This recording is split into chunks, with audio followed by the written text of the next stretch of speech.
Hello, my fellow humans. Welcome back. Today, we're joined by Dr. Andy Neillie, a renowned expert in leadership development. With over 25 years of experience, Dr. Neillie has helped countless managers become, in fact, impactful leaders. He's here to share the four essential elements that transform good managers into exceptional leaders: conviction, competence, character, and covenant. If you're ready to unlock your leadership potential, let's dive in. Today we have Andy Neillie with us. Hi, Andy. Welcome to our podcast today. Glad to join you, Justin. Thanks for inviting me on. Yeah, you're very welcome. I know you have a lot of experience in the leadership field and actually helping innovate through all the leadership you've been doing. I'd love to learn more about that with you today. Yeah, I've been helping managers turn into high performing leaders. It's kind of been my passion, Justin, at this point for more than 25 years. Not sure I strategically purposed to fall into it, but I had a couple of bad bosses early on, and it just kind of ignited in me. You know what makes a leader and not just a bad boss? I love how you said that because that's actually how I got started in this as well. We Yeah, always have those bad bosses, or we look people that we're supposed to look up to, and we're like, "There's something doesn't click here. Something doesn't seem right." Not yeah. supposed to be, life's not supposed to be that hard. You know? That's right. I became my faith became important to me when I was very young, became a follower of Christ. And as I was growing up, I was reading these biographies of this great servant leader. And then, like, one of the very first jobs I had, Justin, I had a boss who had an anger management issue, right? And it was on a construction site. And I got to tell you, if he had a hand tool in his hand when he lost it, you better get out of the way, right? And so I'm reading about this servant leader, and then my coworkers and I are dodging this guy who's mad at the world. I'm thinking, man, that's not the way it's supposed to be. There's a disconnect there for sure. Exactly I right. know I've seen a lot within the world lately. People kind of moving away more from those angry, intense, telling you what to do leaders. And they're more involved in people they're actually trying to connect with them more on their levels, be kind, be a servant. Yeah. Well, Yeah. that's what ignited my search, and just asking the question, what's the difference between a manager and a leader? And when they're not in opposition, but managers are focused on tasks and leaders are focused on people, and the best managers are also working at becoming high performing leaders. And that's what I Yes. started to think about and write about and interview leaders about. And at this point, 5 million frequent flyer miles later, I've been privileged to travel all over the world working with top performing leaders and figuring out what do they do. Right? Well, you're definitely on the right track. That's for sure. I know like all managers can't be leaders, but not all of them are meant to or want to either. I've been Yeah. learning that. Yeah. Like, we Yeah. all have it in us, but we all don't necessarily want to go down that road. Yeah, yeah. I Well, love you're to exactly right. Going down that road, you have to make a decision to become a leader. Manager is a title that you might be given in your organization. You have to choose to become a leader. and most of people those people can't even manage themselves, let alone their own lives, and they're trying to manage an organization. Yeah, that's right. In Yeah. fact, that's so as I worked with folks like you and other influencers and people in positions of leadership, I started to try to analyze. So what am I seeing in those managers that are also good leaders? And I've distilled it down into a simple acronym: the four leadership necessities: conviction, competence, character, and covenant. And while it's a simple naming, um, that doesn't mean it's easy. Those of us that are working at being high performing leaders, it is always a work in progress. It's not easy, man. It's hard. It's rough. There are days where I'm just like, fuck it all. I don't want to do this anymore. Yeah, yeah, But you're exactly. you're going towards that purpose. So you have to keep going, unfortunately. I'm curious, can you go into more detail about how do you help people follow that and help them understand that leader inside them to get them there? Yeah, yeah. Yeah. So a lot of my work over the last number of years has been really working with leaders and observing high performing leaders and just trying to ask myself the question, what are they doing? Who are they being that gets these great results? And the first thing I recognized was people have been talking for decades about character and competence, character and competence. And General Norman Schwarzkopf at Desert Storm, more than 20 years ago said, here's why we won, because we had people of character and competence. You will never be a better leader than you are a person, that character piece. And then the competence that somebody brings to the table. If you're an emerging high performing leader, your job allows other people to excel at their job. You make them better. So character and competence. But that wasn't the whole package, because when I looked at the good leaders I was working with, Justin, I Yeah. also realized they were seeing the bigger picture of what I labeled conviction. They had their eyes up. They were thinking bigger. They were thinking broader. They were thinking further into the future. They were aware of the competitive environment around them. They were thinking about upcoming trends that were going to impact their industry or their nonprofit. So they were people who had their eyes up. The Visionaries. conviction. And then the final of these four leadership necessities. So we've got conviction, competence, character. And then when I was looking at folks like you who had tremendous loyalty from the people that worked for them, I finally figured out what it was. And I used the term covenant, kind of an old fashioned word. I live here in the state of Texas, and the best definition of covenant in Texas is when somebody gets married, and it's love and affection until death do us part, and in sickness and in health, et cetera, et cetera. The romantic personal side, what a lot of people don't recognize, there's also a document that is signed by an officiant and recorded with the county clerk. There's both a formal and a personal side to a covenant.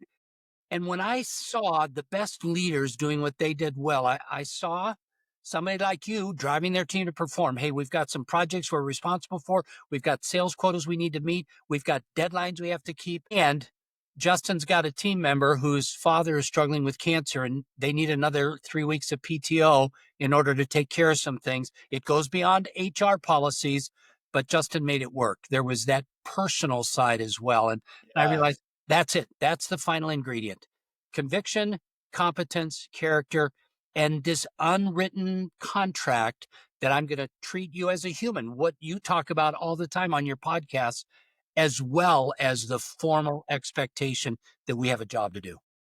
Percent. That was absolutely profound. I like how you put that together. It's missing in a lot of our leaderships today. People think they're leaders, so they feel they can tell people what to do, how to do it, but they don't connect with them. And they're just barking orders, yelling at them. Or even worse, they're completely disconnected, going to play golf or whatever, and not even realize what's going on in their company or their people Yeah, as a whole. exactly. No, exactly right. In fact, that complete disconnect, part of the crusade that I'm on here in the is to help people understand being a celebrity influencer, having 10,000 followers on TikTok has nothing to do with leadership influence. We call you an influencer, but that's nothing. Leadership is what you and I are nodding our heads about. It's paying the price to help other people be successful. Right. I like how you put that because they influence, but they don't necessarily lead about 99% of the time. Exactly right. A lot of them just kind of disappear too, unfortunately, Yeah, and you don't see them anymore. yeah. Because a lot of hard work that goes into this. It's not easy, you No, know? and it's hard, oftentimes thankless work, right? If somebody is truly being the type of leader you and I are talking about, they're Feel at, it. they're at the bottom of the pyramid. They're not at the top of the pyramid, and that's why this type of leadership we're talking about, you have to decide to become this in the 2020s, because our whole world is saying make it about me. And you and I know the best leaders are making it about our team, our customer, our clients, the shareholders, the environment, the community that we're serving. Our whole job is to make everybody else better. That's the job of a good leader. Yes, 100%. I like how you put that, how we're at the bottom of the pyramid because we're there serving, we're holding them up, holding them accountable, Yeah, trying yeah, to build other leaders too exactly through right. that process. Yeah. Well, and your whole approach to kind of bringing humanity, and being the emotional support guide in technology. I mean, that's the world we live in, right? We're all intimidated by AI and we don't know what we should be doing. We Be don't. human first is always the right answer, isn't it? Yes, and when you do that, there's just something that's innate inside, like a feeling, an emotion, something that comes out. It's like almost more than a purpose. But people feel that and they see that with you, how you work with them, how you react to things they do, etc. Yeah. They really do feel that nowadays. Yeah. Yeah. In some respects, you know, leaders need to care more than anybody else. So leaders should be passionate and emotional. But the point you're making that I echo is that you and I still have to be in charge of our emotions. We are supporting the team around us. Our passion, our energy, our anger, our disappointment, our conviction, our enthusiasm all needs to be in support of the people that we're leading. That takes me back to this construction site so many years ago where the guy just had an anger management issue. Anger's not wrong. Not being able to control your anger is what's wrong for a leader. I feel that I am there myself sometimes. I had to take up martial arts and calm a guy in order for me to help with my aggression and my anger. You And sometimes you have to kind of step away and realize emotional intelligence. It's not worth it. But it's hard sometimes. You have to What is? really hold yourself accountable Yeah. so hard. So Yeah. what are you gonna say? Well, you had a recent podcast talking with a martial artist guy that's really transformed some of that into a leadership model.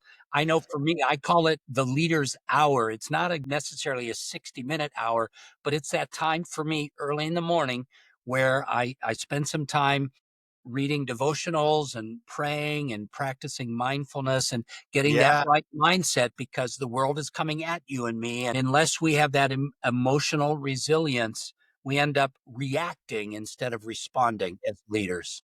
100%. And that reaction will be devastating to you, your family, your friends, and the people you support.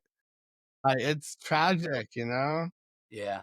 Well, and that's another aspect of these four leadership necessities that character piece. You'll never be a better leader than you are a person. Am I fair minded? Am I other oriented? Am I self sacrificial? Am I honest? Jim Collins, and gosh, they've done the same research study for like 70 years now, I think, and they talk about in the leadership challenge the types of characteristics that followers look for in the people they report to. And these character traits continually come up in survey after survey.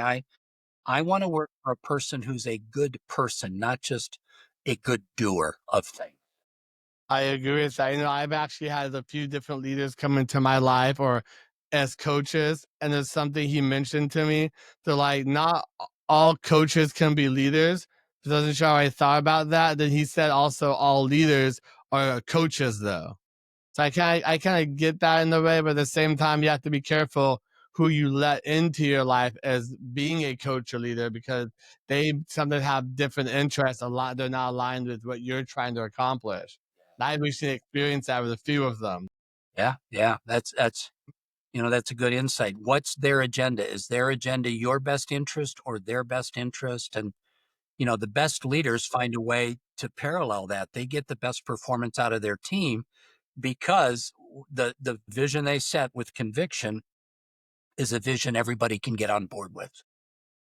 I like how you put that. That is amazing. When you work with other leaders, is there any things that you've seen or experienced that would lead you to believe maybe they may not be on the right path or that their character can change and get on the right path? Second question is a huge question, and particularly as a Christian person of faith, I have to believe that every day is a new day for each one of us. And you and I can decide before God to change and grow and Yes. become who we weren't before. The unfortunate thing, Justin, is I've also seen just some horrible scenarios where, gosh, I was working with a leadership team in Australia more than 10 years ago now for a big technology firm. And it was a workshop setting where I'm working with a team and their managers. And one of their managers said something or did something that was just so counterproductive and selfish and hidden.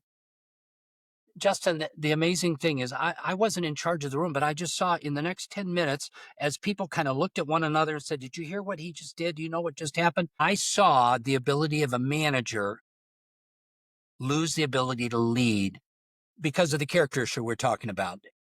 Mhm. So, can you lose that overnight? Unfortunately, I think you can. And so I've got this analogy that it's none of my ideas are new to me. There's nothing new in leadership. You get past Jesus and Marcus Aurelius 2,000 years ago. We all get our own language, but there's really nothing new. But here is one of the principles of this type of leadership you and I are talking about. You and I need to be making deposits on an ongoing basis into the people we want to influence, our team members, the people that report to us, other people. The problem is deposits by their very nature are small, and withdrawals by their very nature are large. You've got a layoff that you've got to do. You've got some tough conversations have to hold. Withdrawals are large. But you can minimize those as well by really connecting and hiring the right people too, Yeah, to a exactly right. point. Exactly right. And making those deposits along the way, right? Yes, Where like you said. there's enough in my leadership followership bank account that when Justin needs to have a hard conversation with Andy, man, I hear where you're coming from and I still trust you as my boss or as my Ooh. That's so true. I've encountered a lot of CEOs that I don't necessarily believe are leaders, yeah, because you can be one or the other, and yeah, not necessarily both. yeah, I've encountered so many of those where you just want to have a conversation with them, but they don't have the door wide open. They're not willing to have those conversations with you. They really have the door closed and there's a glass ceiling, and it's just kind of like they're stepping away. You do what I say. This is how it goes. This is the all alpha omega command, you know? yeah. That might have worked in the 1950s. I don't think that's worked for a long time. And in your world, particularly where, the CIO, the CTO, the technology people, what got them into their position may have been their ability to integrate data or to write code or to do developmental things. But now all of a sudden you're dealing with people and the skills. That's why I really appreciate your podcast because you're Yeah. trying to bring the human side to the IT world, Yeah. and It's a um, huge that's an thing. interesting challenge. It really is. 'Cause like you were saying, because I actually had someone put this as you need soft skills, but those soft skills are really hard to obtain. I appreciate that. Yeah, in fact, it Yeah. frustrates me because they always call it the soft skills. I would say these are the hardest things. Anybody that, not to denigrate anybody, but if you've got a half a brain, you can learn to build a spreadsheet. You can learn to write code. And, Anything. and particularly with AI today, I don't even need to know how to write code. I just talk to ChatGPT. These soft skills of reading the human side of things, these are the hardest skills of all. Why in the world do we call them soft skills? I've been thinking about that lately. And like, even for myself, I've had a really hard time lately too, because I'm on the spectrum, ADD. I have these walls I've realized that I'm trying to get past myself to become a better leader myself. But it's hard for me. I can imagine it's hard, how hard it must be for other people to get past those things and build that character, like you said, deposits in the bank. Yeah, yeah. But the thing you have going for you is you've got this high level of self-awareness. Part of the problem I have with many of the leaders I've worked with, I'm brought in by a senior leader to coach one of the people underneath them, and I fail my coaching assignment because at the end of the day, I can't do anything for somebody that won't hold up the mirror Ooh, and ask hard 100. questions about themselves, right? Yes. It's funny you just said that, because I actually had, it was a long time ago, so it wasn't recently, but I actually had a conversation with an old boss where we were like kind of getting into it. I literally held up a mirror. I was just mad. So I literally just held up a mirror in front of my face. You know, I probably shouldn't have, but that was like years ago. Well, probably not, but maybe that got through. That whole reality of every leader engages in self-reflection. Now, the balance for that mirror thing is mirrors are only for glancing. We're not supposed to look in the mirror so long that it becomes a narcissistic thing. It's just I do my reality check, who am I? And then I turn out to my people and my sphere of influence. Mirrors are important, but leaders shouldn't look at them too long. Get out there and do the work you're supposed to do. You gotta at least be able to look at yourself in the mirror. Yeah, Maybe for exactly. like 5, 6 seconds, not like an hour or two. That's a little too You know, long. the funny thing, this analogy you and I are using, it Yeah. came to me about a year ago when my hair cutter, she lives her life in a booth that's surrounded by mirrors, and she is cutting my hair away, and she and I become good friends over the years. And she said, Andy, mirrors are only for glancing. I thought, Michelle, that's not just a haircutting reality. That's a leadership reality. And if people were to go on my blog about a year ago, they'd find a blog titled Mirrors Are Only for Glancing. And it's this very thing you and I are talking about. You and I, as people of influence, need to look at ourselves. We need to hold up the mirror, ask some hard questions. But that's not where we're supposed to dwell. God and the universe have given us work to do as we influence others. That's where our focus is once we look at ourselves and move. Yes, I like how you put that because what I've been learning is people become leaders, they start to lead, but they don't do that deep inner healing work on themselves. So that portrays out, it comes out, you see it. I have like a lot of different leaders I talk with, and they're just like, you can feel it. They're like, well, I'm leading, but you're not healing. And you need to be able to do both of those. You have to heal to lead, I feel. Have to. It's Such a imperative. critical point. And I think, once again, I don't know if that was true in the 90s or in the 70s, but in the world we live in, I think the reality is all of us are a little beat up, right? The world is just hard on all of us. And if we're not working on doing that inner healing, we can't bring our best to the people that we're supposed to influence. So I echo what you say 100%. Yeah, 'cause you gotta be your best and show your best for Yep. everyone. You laughed just when we were opening the podcast. I'm working from my home office today, and one of our rescued dogs jumped up on behind. For my family, a lot of our really healing has been rescuing dogs over the years. One of the books I've written is about Mm. leadership lessons from the life of our dogs, and you can even see my wife had pillows made up of our couple of dogs that are on the daybed in our front den Awesome. here because animals allow us to heal, right? And Yeah. you yell at me on a Zoom call, and maybe I needed to hear what you said, but I get off the Zoom call and I turn and I let one of my dogs love me for a second. That's exactly I right. love how you put it, 'cause I feel the same way with animals. There's so much unconditional love, and they're so healing. My mom used to always have animals too that she'd rescue.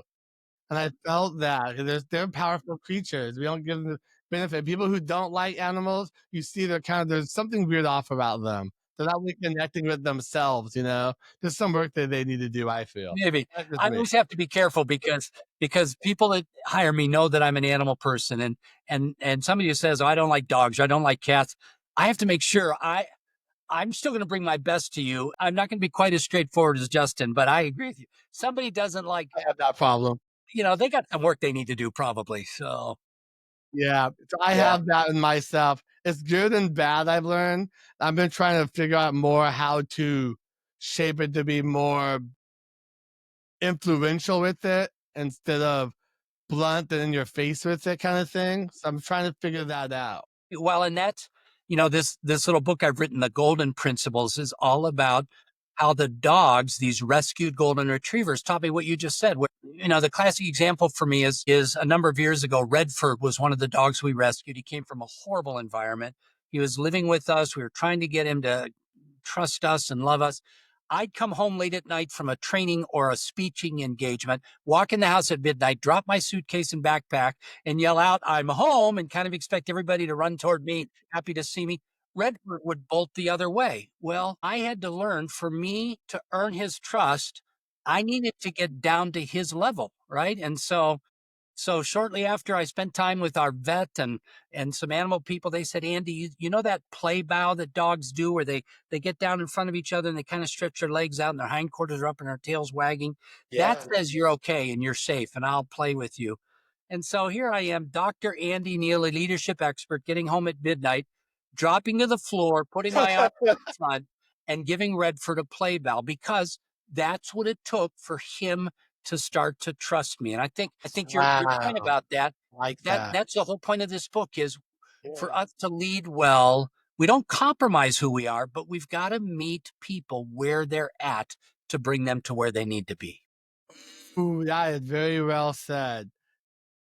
That reminded me of something I heard today about Tony Robbins. They're talking about when you're coaching people that how's it go?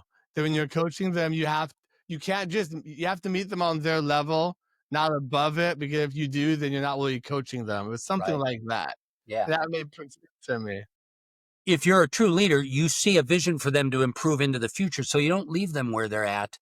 Yeah. Can't compromise who you are, but you meet them as close as you can to where they're at in order to bring them along. The There you whole go. Yeah. leadership and coaching thing. If you and I are being good coaches, we're not across the table from the person we're trying to coach. I'm learning On the that. same side as the table, asking at times the we question. How can we help you get over this and things like that?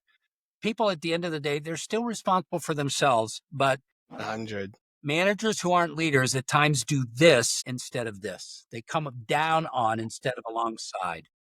That is so powerful. I like how you said you sit next to them because someone's sitting across from you. It sounded it's like a job interview. It's like, hey, Yeah, so I'm looking down on you instead of sitting right next to them and meeting them. I yeah, like how you put that. yeah, yeah. Well, I can tell you and I are both pretty passionate about this empathetic side of leadership. Natural for me because I've been thinking about it. You're the IT guy that I'm this. getting into it more and more, Yeah, and I'm I can tell. learning.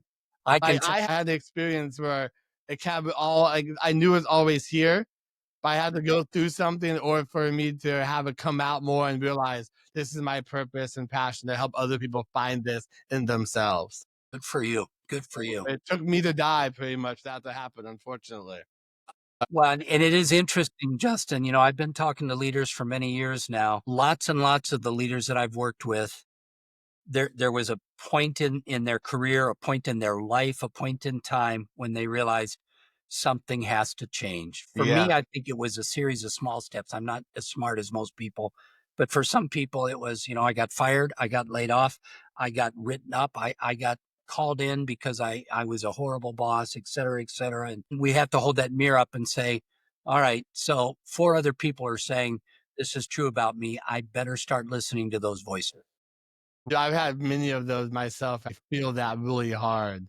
I still have some to this day, but they're not as extreme as they used to be. Yeah, I think if we're not all doing that, leadership is it's a journey. Leadership is a series of commas. It is never a period. And if you and I aren't stopping and thinking about how do I get better, you're probably not being the leader you need to be, right? If you're not Yeah. wondering about that. That's why you'll never you'll never see in any of my blogs or any of my videos me saying this is what a leader is. What I'm saying is this is what a high performing leader is because we're all in a journey. So comma and Like that.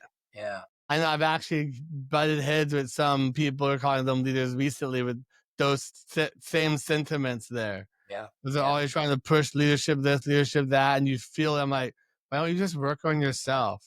Can you feel something's not right there, even though they're like, oh, you gotta get on board with my leadership. I'm like, there's something I'm not connecting here. But I yeah. love how you put that, man. I would agree. If somebody says you've got to get on board with my leadership, right there, it's like you just kind of violated leadership, servant leadership ethos number one. So Right? now the balance to that, Justin, is leaders still need to be driven, right? That whole conviction piece. Leaders should see where their teams need to go. And I will also maintain looking from the outside in, one of the ways I can tell if somebody's a good leader or not is are they having hard conversations with their team members? Are they Ooh. getting into those difficult conversations? Is Justin brave enough to sit Andy down and say, Andy, we need to talk about this? That's one of the earmarks of an effective leader. They're Yeah. still for their team, but there's this conviction piece that sets them apart. We're not where we need to be. I see a better future for us.